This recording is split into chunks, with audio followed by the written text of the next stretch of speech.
Welcome to SolFul Connections, where we skip the small talk and head right into the soul talk. I'm Amanda Solar, and each week we share the kinds of stories that remind us we're not alone. It's about being human, raw and unfiltered, just real talk. Let's connect. Connection.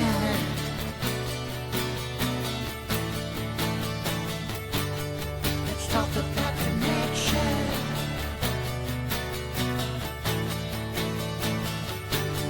Let's talk about connection.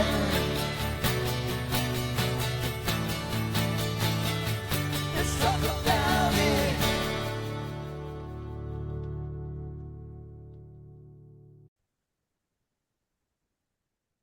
You are about to hear my interview with Kurt Bruckmann Sr. Kurt is a core energy dynamics master. He is the host of the Core Energy Experience podcast. He is the founder and CEO of Continuum Core Coaching, an author, a motivational speaker, an expert on areas like leadership and teams and business. And I really enjoyed being a guest on his podcast. And now he returns the favor. And we talk about a lot. We talk about his journey. We talk about leadership. We talk about what is core energy. So join us. Connect with Kurt Bruckmann. I am so glad that you are here. I'm so glad that we got to connect through my guesting on your podcast, Core Energy Experience.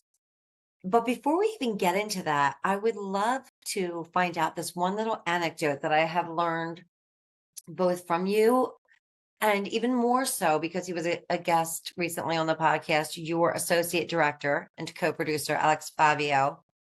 Your connection started at a funeral and led to guitar lessons. Can you share the backstory to how that connection made you want to then dive into guitar lessons? Sure. Alex and I had a mutual friend whose mother had passed. So he was there solo, and so was I. And he was a couple of people ahead of me in the queue. You know how that is. You sort of look Yes. around, everyone's like a little itchy, antsy. Yeah. What do I do? Prepping their little hello. And Yeah. instead, people were a little quiet between Alex and I. So Alex turned around. I was looking at him. I said, "Hey, how are you?" And he said, "Hey, I'm good." And he stepped over a little bit and he said, "My name's Alex Fabio." And I said, "Well, my name's Kurt Bruckmann. Glad to meet you." So we started talking a little bit, and I'm always curious. We all human beings are curious. So I exercised. I said, "So tell me, what do you do? First of all, what are you doing here? Who do you know?" He mentioned, and that became immediate connection. So then I asked him, "What do you do?" He says, "Well, I'm a musician." And he explained his background a bit.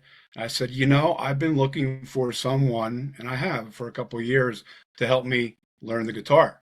Wow. So he said, "Well, I'm your man." And then he was over a couple of times. And then, he started asking me a little deeper about core energy, dynamics of it. He gets it. And I looked at him, I said, "I wanted to do it." He said, "Well, how do you deliver?" I talked about, "Well, I'm on guest on podcasts, been on stream TV, etc." And I said, "But I think it's time for me to host." And I said, Would you be available to help?" Because he explained I've been on the road traveling and understands podcasts and the whole business. He's tech oriented, as you know. He's very good. And so he said, "Sure." And here we are. It just sort of happened by that You means of know, communication. that's kind of amazing because we were talking about how you and I are communicators. And where did that start with you? I mean, were you always like that? Were you a little boy who was kind of asking questions and connecting with people? Yes. So my first 6 years, we lived up in northern New Jersey in a wooded area. And so I had a great grandmother, a grandmother, and a grandfather on my dad's side. My mom had lost both her parents before she was 19, so there was Oh, nothing there. Um, so my great grandparents and my grandparents in unison with my mom and dad, very nature oriented, extremely nature oriented. Go for walks in the woods. There was a lake, all about nature. Always had animals around us, cats, dogs domestically, and then out in the wild.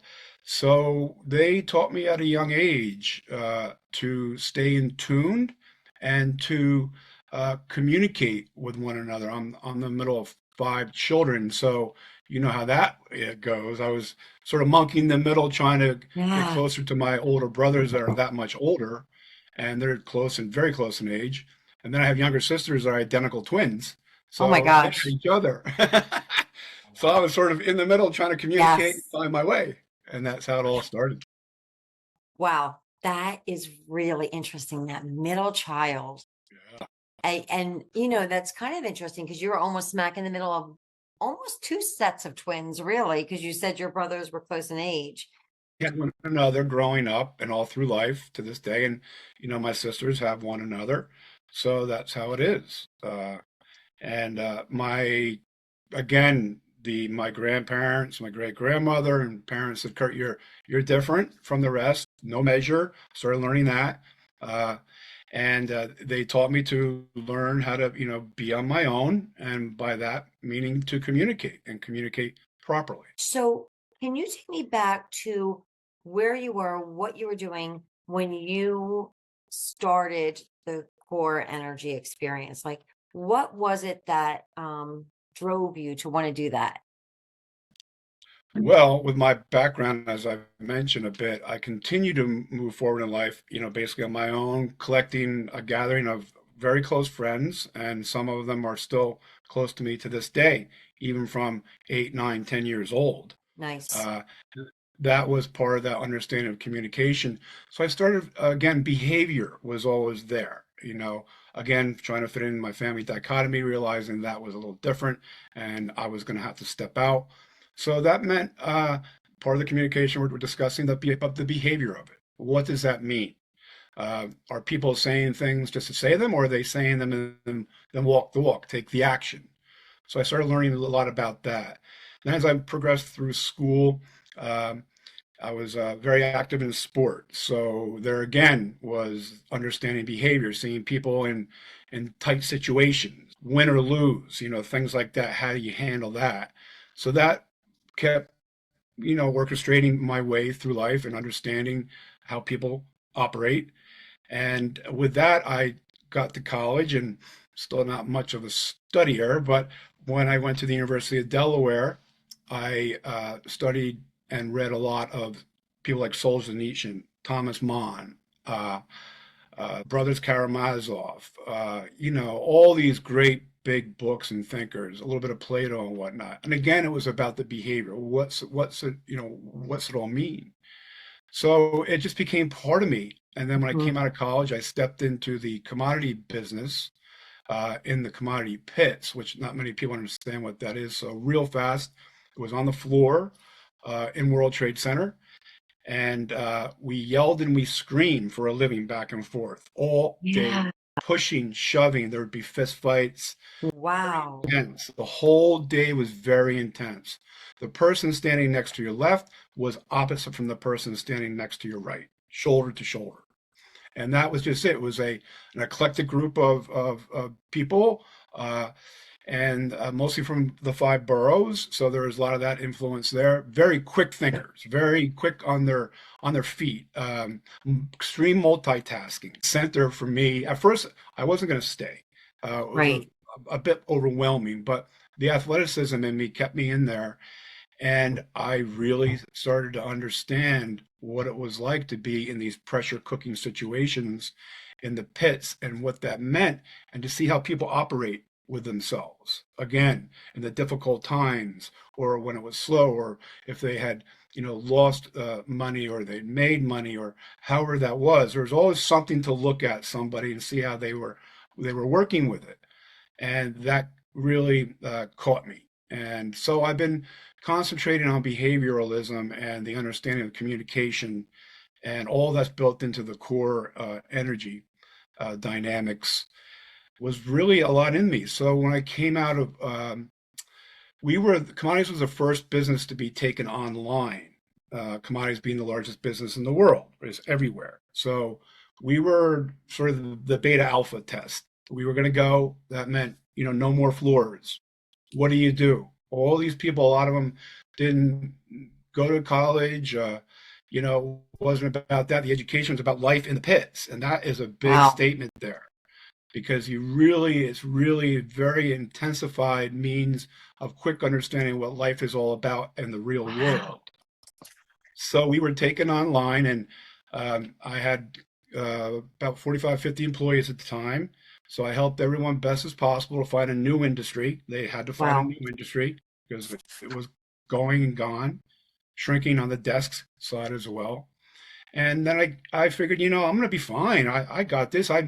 We were always magazines and periodicals would do studies about behavioralism, and we were always in the top five commodity traders. Then became the top three. So we were always way up there. With that being said, I figured, oh, I got this. I can come out. I'm gonna explore other options. I was done with the trading world pretty much.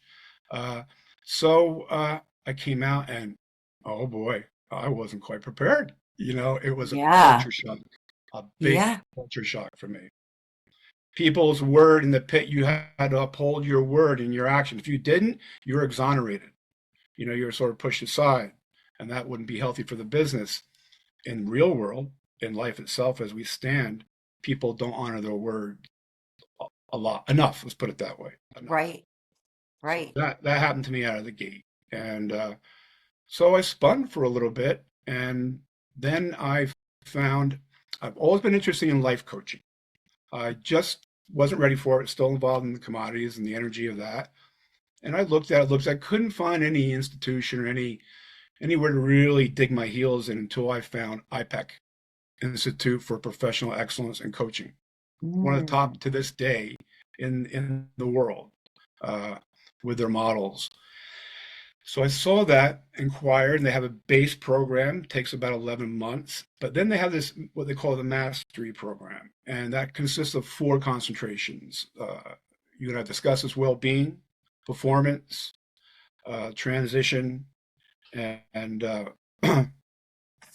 and so anyway, and leadership. So anyway, I asked IPEC people, how does that work? So after you finish the 11-month period, of that course schedule, you can start into the mastery. And I said, well, how many people have all four? Oh, Kurt, very few in the world. Really? How many? They couldn't quite give me a number, but it was lower than 25 uh, of all the graduates. So I said, I'd like to do that all at once. And they said, but no one's ever done that before. I said, well, okay, but I explained my background. They got it, so they took risk. And to this day, I always like to promote IPEC because that was a big thing for them, I think. But they allowed it. We did it, and I was, out in due time, 15 months total with their mastery program. And so that's why you hear me say, what do I do? I have my mastery in core energy dynamics, and Yeah. that's where it started there. And when was that? Uh, 2020, the pandemic. So Oh, the courses are done in person, or you can wow. do online, depending. They're all around the world. So there's actually the founder is here, located near just a few miles from where I live in Monmouth County, New Jersey. And so it was a pandemic, Yeah. and it was going to be online, and that was Yeah. it. So I did it all online in that one year. You know, going back to when you were in the pit, I would have lasted 5 minutes from Not the many sound of people it. lasted long. Yeah. I mean, and you said, well, I wanted to leave, but my athleticism kept me there. What do you mean by that? Mm. Well, when you're in sports, whatever sport it might be, and I was fortunate enough to play most sports, just about all of them, quite honestly. And I was an adept athlete. Thank goodness for that. But I worked very hard at it.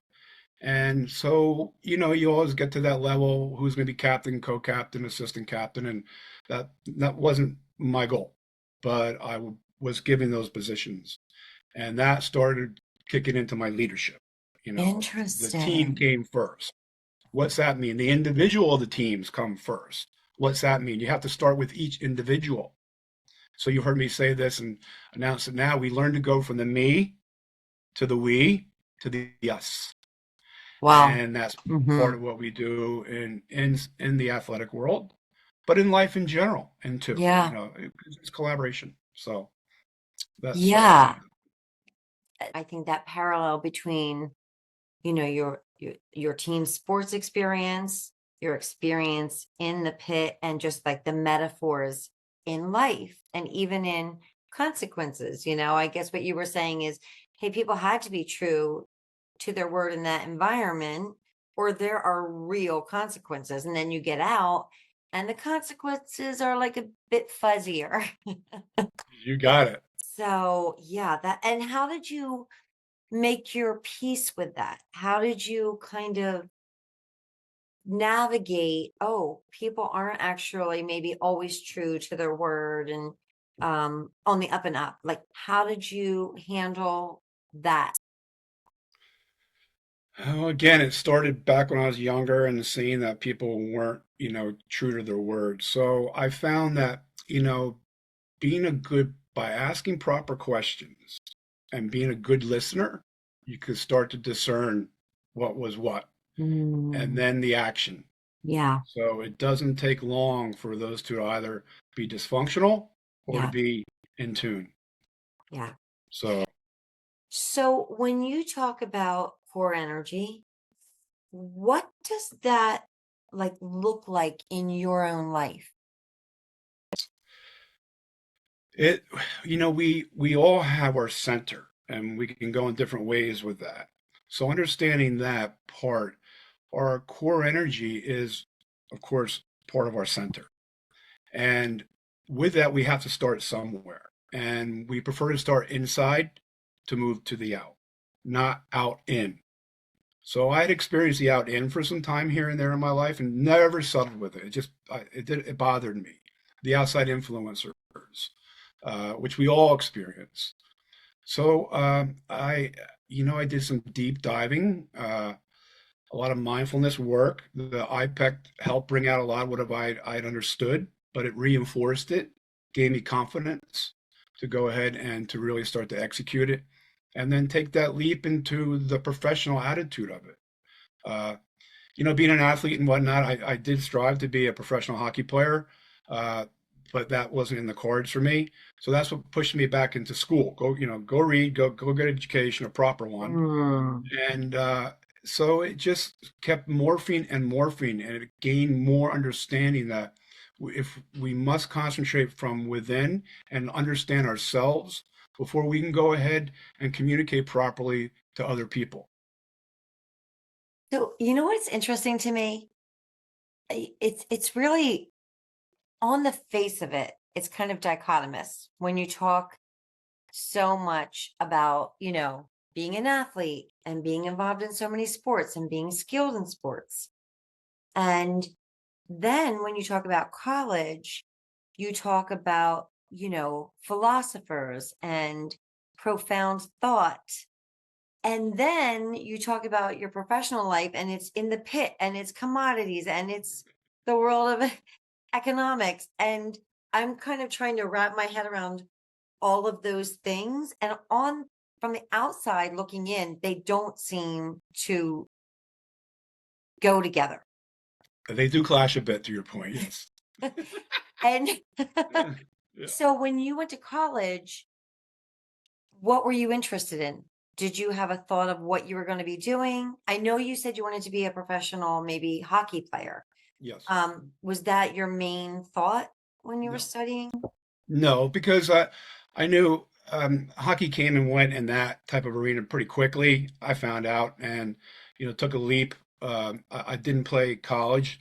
Went to they had semi-pro teams back then, so I did that for a short period and found out, boy, these big boys from northern New York and Pennsylvania, the farm boys, are not only football players, but they're fast and strong hockey players.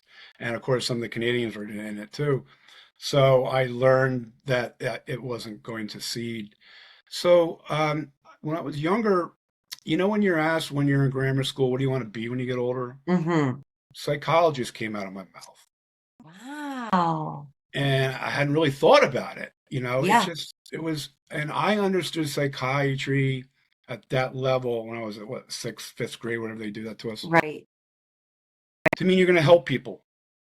And that's part of my Mm, core.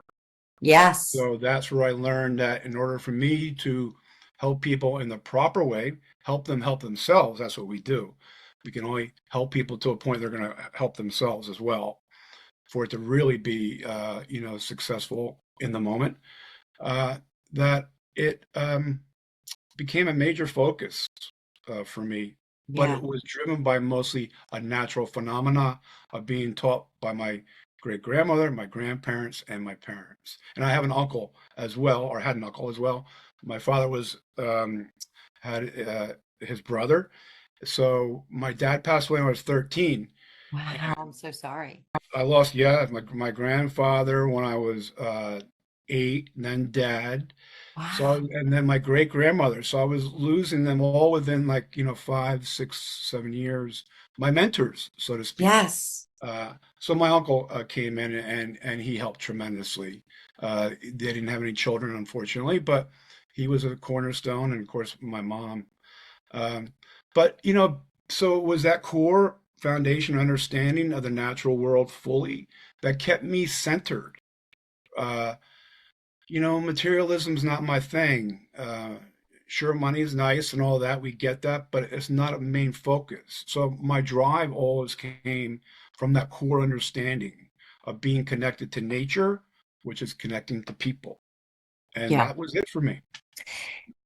So that's a lot of loss so young. And I'm curious two things. Like, how did that impact you? Here you are, you're so young.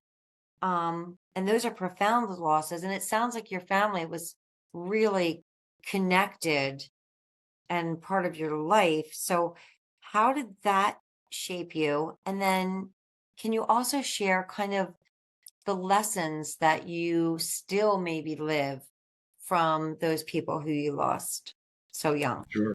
Yeah. Well, grief and bereavement are an interesting uh, action, an interesting emotion. Uh, so, mom, uh, very progressive, again, after losing both her parents before she was 19, understood it quite well. Oh, And right. she was my teacher. Kurt, Wow. keep moving.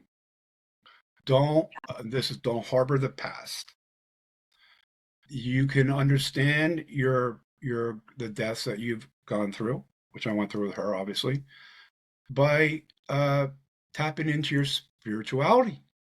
And, that's one of the 6 influencers in the core energy dynamics. Spirituality, physical, environmental, mental, uh, social, and emotional. So the Hmm. spiritual, and all 6 of those resonate with all of us. All human beings have this, right? We have this availability to us. So with that being said, it was, stay in motion, Yeah. stay kind, stay Mhm. respectful, and be a good listener and Wow. take it in and let the tears come if they need to come. So when we're in bereavement, uh, a lot of us will push back. Oh no, here it is again, the memories and whatnot, and we get stuck and we start to harbor and we stay there, the missing of it. Well, none of us have the answer about what goes on the other side. When we take that Yeah. last breath, right? Right. So that's our choice. We all have choice there to decide what we might believe is going to happen or not. But it's a different subject. So again, it was her tapping into my need to understand that life will continue, and life Yeah. is a beautiful, wonderful teacher of growth and understanding. Wow. Your mom sounds really incredible. She was a good woman, yes. Wow. Yeah, Yeah, that is a lot of loss for her. I mean, to lose her parents so young and then to lose her husband. Yeah, that's a yeah, lot. yeah. So you touched on it, spirituality. They always say you shouldn't talk about politics, religion, or I don't know what else. We're not talking about that at all, Kurt. Uh, But spirituality, what is that? What does that mean to you? yes. It's spirituality is a beautiful thing, because we all have our own, Yes. you know. When I talk in front of people, in front of groups, uh, when I bring that up and I'll pause and, when we touch on the spirituality, people get a little, you see them in their seats, a Yeah. little Yeah. squished. And I'll say, with any questions, and a few hands go up a little timidly, some go right up and say, well, you know, what's that mean? Because I'm Catholic, or I'm of the Jewish faith, or I'm of the Muslim. Well, we're not talking religion. We're Right. talking our own spirituality. We're all born with one big gift. Well, I shouldn't say one, but because we're multidimensional, right?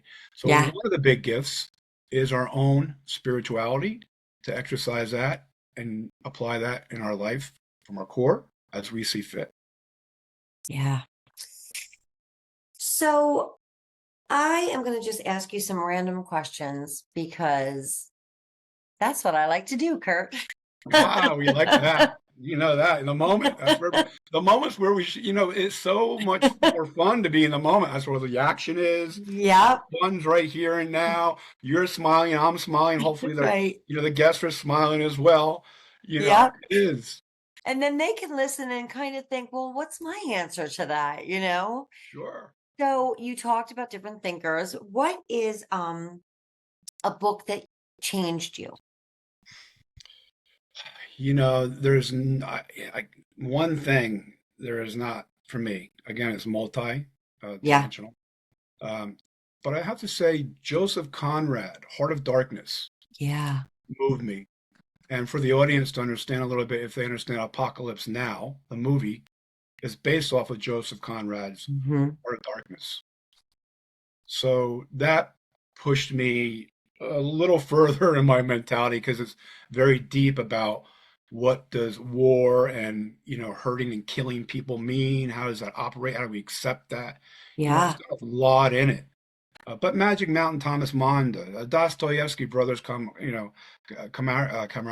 I'm mispronouncing it. But anyway, so it was a combination of it all. And, Wait, go back for 1 second. So it's the Brothers Karamazov, yes, right? yeah, thank you. And then what was the one that you said about Matt? Did you say Magic Mountain? Yeah, it's Thomas Mann.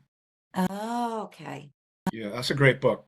It's I don't. lengthy, but it's a very, very a good book. It's based about an asylum in the mountains.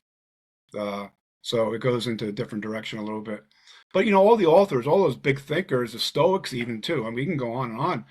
They have some similarity, where their thought process is, or how they deliver that's different. But it's sort of a core that's there. Yeah. And do you feel, it's funny when I think about books that shaped me, I tend to go back to a certain time in my life.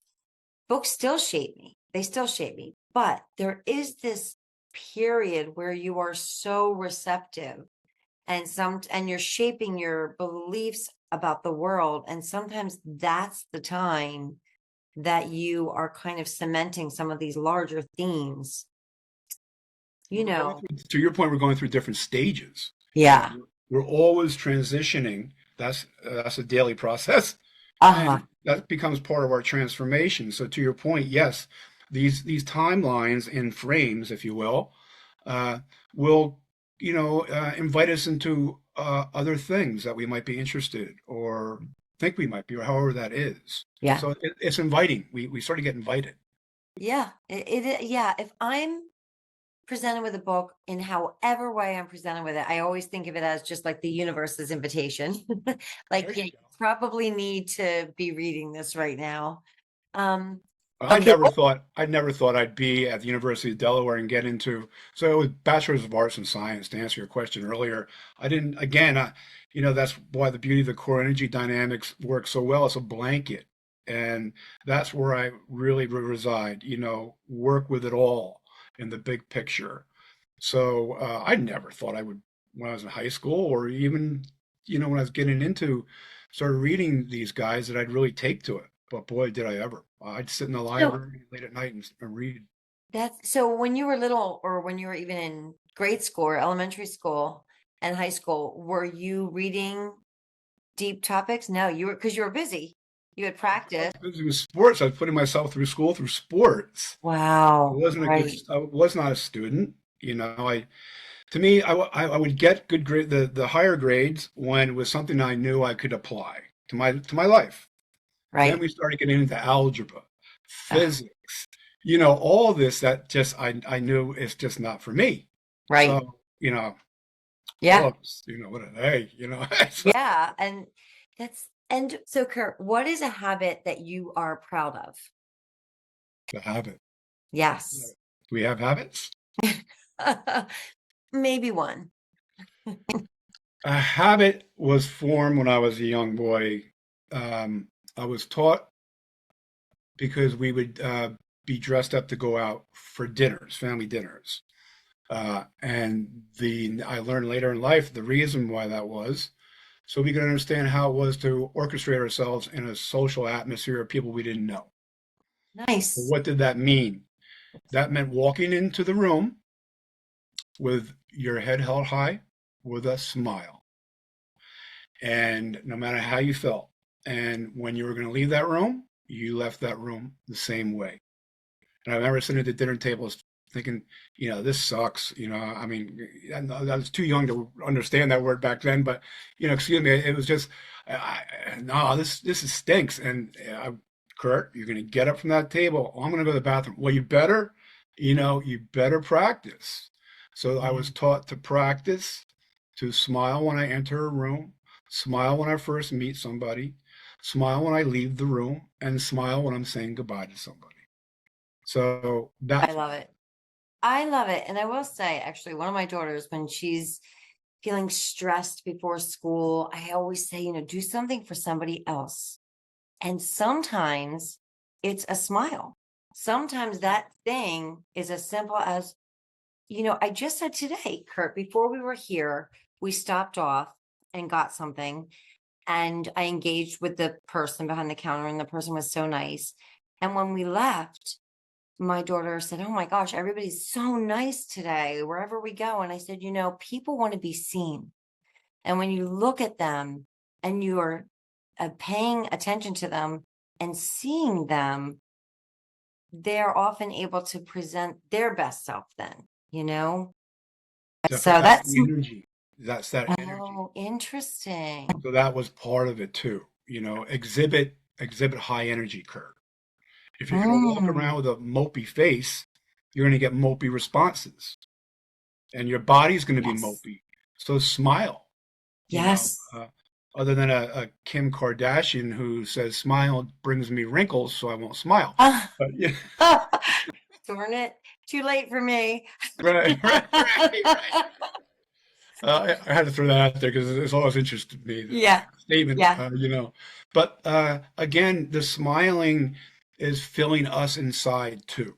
As Yeah. it gives us that anabolic, that high dopamine fill where we're Yeah. feeling good, even in situations that are uncomfortable or maybe we perceive as not so good. That smile can trigger people from who are being angry or not being present to become in the moment and say, huh, Hmm. instead of that frown where people get aggressive Yeah. or they disengage, you know. Yeah. So Yeah. Okay. So, what is a habit you would like to break? a habit I would like to break. I think if I could break any habit, it would be trying not to overextend myself to people. Uh, I tend to do that, and it runs me a little thin at times. And I guess that's why they call it vacations. But Yeah. a vacation to me is it comes in different ways. You step out, but are you stepping away from your mind, from Yeah. all that you're carrying? So I still work on that to this day. Yeah. Over delivering cannot the outcome sometimes doesn't work so well. It's draining, and Hmm. perhaps it's not coming off to the individual or groups in the proper way because people feel energy. we're back to that. It's back to energy. Wow. Yeah. Um, this is a hard question, but it is one of my favorite questions. What do people get wrong about you, do you think? I'm a bit of an introvert. I come out very extroverted as part of Mm, my shell, and therefore um, I make myself available a lot. And when that introvert's in there, and I'm not fully, out able to become a little more extroverted, that becomes a little bit of a winding road for me, a bit twisty. yes, I get that. I present extrovert also, and I have it. I have that side. But actually, recently I was thinking about these labels, and so many of them were created by Jung, from what I can read. And ego, he brought forth, introvert, extrovert, and so many, our language is limiting. And so when you start to say, I'm an introvert, or I'm an extrovert, or I'm an ambivert, there's so much depth to us that sometimes these words that are rooted, many of them in Jung's s- studies or positions, I don't know Well, that there are they also those quite limiting, also the limiting beliefs. Sorry to come in, but the limiting beliefs hit us that we're supposed to be some of that. So, yes, are we just introverted to your point? No, because we're multidimensional. We have a little more of something in there, whether it's yes. being an extrovert or introvert, as you put out combined. So, we can tap into that. It's our Mhm. decision of where we feel most comfortable. Uh, Yeah, but we are taught these things, you know that. yeah, we are. And it's even just a lot of these words that we're called young, and it's great to explore them so that we don't just define ourselves by how we present or how we've been told we are. um so what fills your soul these days? Oh, that's easy to help people help themselves. That Mm. is, I had that in me as a very young boy. Part of my spirituality, I believe, part of my core, always. So when I was at, team captain, when you do these pickup games and all that, the other guy would always want to choose first. I say, sure, go ahead. So he would choose what they thought was the next best athlete, right? I would choose the one less likely to be chosen Oh, and maybe the last. I didn't, seeing people in the corner or an outcast from the group wow, bothered me as a young boy. And I mean, 5, 6, wow. 7. So I always migrated to those people. And again, it was in me that everyone's got value. So it would throw off the other team so much because I load up the team with the ones who, were being sort of put last. And to me, there is no last. So, no, lo and behold, a lot of times our team would win because they were so hungry. They had Wow. the drive. They had their chance. They weren't being Yes. suppressed. They weren't being put aside. They weren't being put in a corner. They weren't the last. And so it elevated. And Oh, I love that.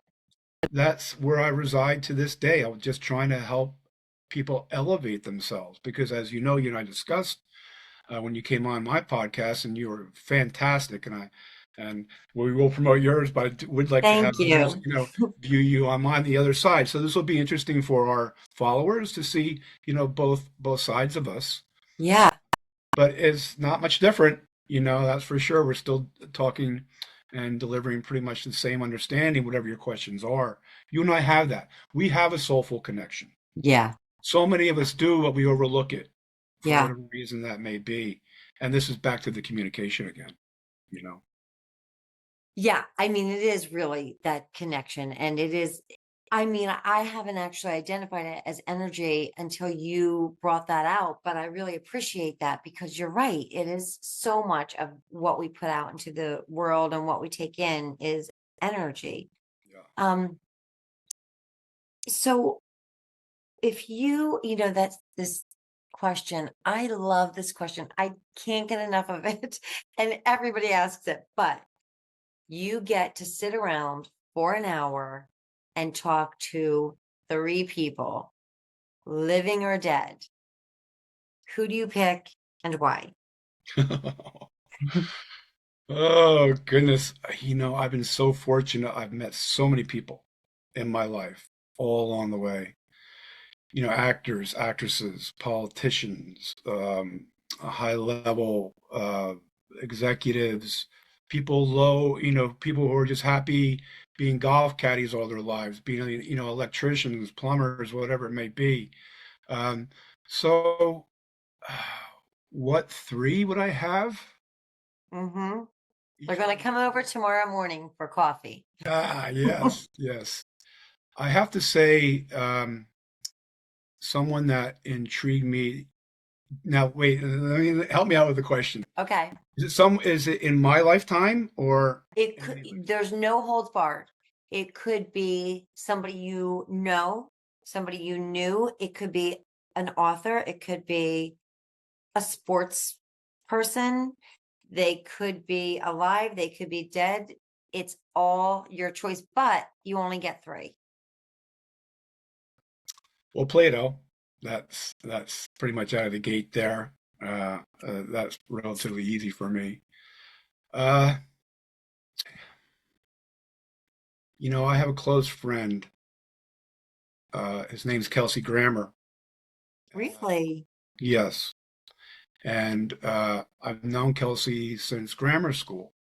Uh, Kelsey is the epitome of having experienced talk about trauma and things and becoming the actor that he is today. He's a very true man to spirituality, to people he Wow. serves. He's a big server. So Kelsey Wow. is an example for me, and I do know other actors and actresses in the world, but he's very special in that way, has separated himself from all the nonsense that comes out of Hollywood sometimes. But he's blazed his own path from nothing. He started Shakespeare in the Park in New York City, went up to Boston, wasn't working out, went out to LA, still wasn't working, got cast for Dr. Fraser Crane for Cheers, and went in a beat up white t-shirt, beat up blue jeans, Perry sneakers with no shoelaces, broke. Wow. It's not going to happen. Well, it did. So he's an Meanwhile, example. Frasier was like the opposite of that kind of. Yeah, yeah. So he's an example. The reason I bring him up because he's an example of what resilience can be. Staying true to your core. He knew he wanted to be in acting and singing and whatnot. Serve people. To this Wow. day, when I'm out with him and in public and whatnot, he will sign all autographs. He will go over his time limit. Wow. All of it. So that I think is a very special quality, and actors have always intrigued me. Yes. Definitely. Yes. Uh, and then I think, you know, again, Joseph Conrad had a lot of impact on me. I would like to have sat down and spoken with him. Uh, so those are three. They're sort of higgly-piggly because there's more to it than that. But, off the top of my head, without going deeper into others, Yeah. those are sort of I mean, I would like to be a fly on the wall for that coffee hour. And then what's one practice that grounds you in joy? again, it's seeing people come out of their melees, helping them understand themselves to help themselves and for them to execute it. The core has been practiced within rehab centers, uh, people in recovery, bereavement, grief, athletes, all of it, executives, entrepreneurs, you name it, you can apply it because it's all something we have in common. So if it's delivered properly and the individuals are willing to accept and take the work, it is work. Yeah. Everything's work that's going to be of significance. Uh, and to see themselves climb out of their melees, their rabbit hole, as we call it, feeling as if they're worthless. There's no purpose. We all have purpose. Yeah. It's just, where is that? So it's watching people, helping people, give them the tools, give them the reminders. We're not reinventing the wheel or inventing the wheel here. We're sort of reinventing a little bit by speaking differently. So, times are very difficult. I've spoken about this.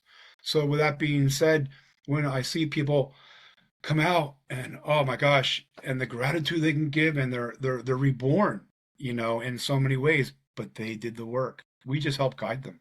So that is very fulfilling. One last question that I have that you just made me think of. If somebody is listening to us right now and they are feeling anxious or dark or stuck, what is one thing maybe that they could do today to kind of reset their energy? So out of the gate, I would pull in the language and understanding of what our success posse means. That is both in language, how we speak to ourselves, but in who we surround Mhm. ourselves with. So when we're in those trying times, you find out who's who, Oh, don't we? yeah. Oh, Everyone I yeah. think's experienced it knows. So those people that we may have had our life all along, from when we were toddlers to now, all of a sudden we realize it's different. Yeah. It's very different. So, um, with that being said, it's again surrounding ourselves with energy that's going to be filling, not the cortisol dumps that's going to leave us, tied up. We Yeah. want to be untied. We want to flourish. Yeah. So it's creating that mindset where we speak kinder to ourselves. We're so inundated with heavy words, fast action these days, and tumultuous times. You got to keep clicking along. We're short on words. Apply words better, apply them more appropriately. Uh, replace goals with intentions. Don't be hinged on certain words that have been brought down through generations that aren't really applicable anymore. Yeah. Speed is it now. Multitasking is it. These younger generations don't have one job; they have a few jobs. They don't stay at one job for more than a few years sometimes because these are the people that are involved in the internet world, the AI and all that's coming around. So there's a lot of influence of that going on out there. So again, it's back to be able to surround yourself with the right people, your success posse, that it's a win-win both sides, people that you can certainly, spell out everything to them and feel comfortable. It's not going to go anywhere. They're going to work with you, and to use words that are more filling for us, Yeah. and to alleviate the heavy all the way around. Yeah. And how, Kurt, can people find out more about you? Where do we go? Where can they go to find Kurt Yes. and more about core energy? Yeah, thank you for that. So, Cornergy Experience is our podcast, as you know. That's one area, and we're on all channels. Um, Continuum Core Coaching is a website I have. Active on LinkedIn and Facebook as well. Free to contact me there. Anywhere, my phone number and my emails are out there on all of them. So feel free. I always push, give me a text, give me a call. That's nice. I'm open to that. So, but whatever's comfortable for people, email, however it is. Well, I will put your podcast link and your website link in the show notes so that people can find you. Great. Um, Kurt, thank you for taking your core energy and spending it with me. Oh, I appreciate what you do and how you do it. And I think it's really important work. I think it's kind of the work, because it's such inner work, and that's kind of where our fulfillment exists. well, thank you for all that. And I'm very thankful for you. Soulful living is very similar to core energy. So you and I have a lot of things in Yeah, common here. And I would like to say, to you and to the audience, you and I have found an area in life that is very well needed right now. The therapy and the psychiatry and psychologists and all, they're still available. Remember, work with yeah, yourself, work with the proper people, proper energy, proper understanding, soulful living, that you have out there. It all works, and it's very helpful. Love it. So Thank you. thank you for your delivering and being your beautiful self. Hey, thanks so much for listening. Thank you for being a valued part of the Soulful community.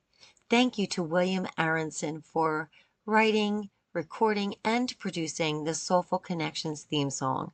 And finally, always know you're not alone. We are connected.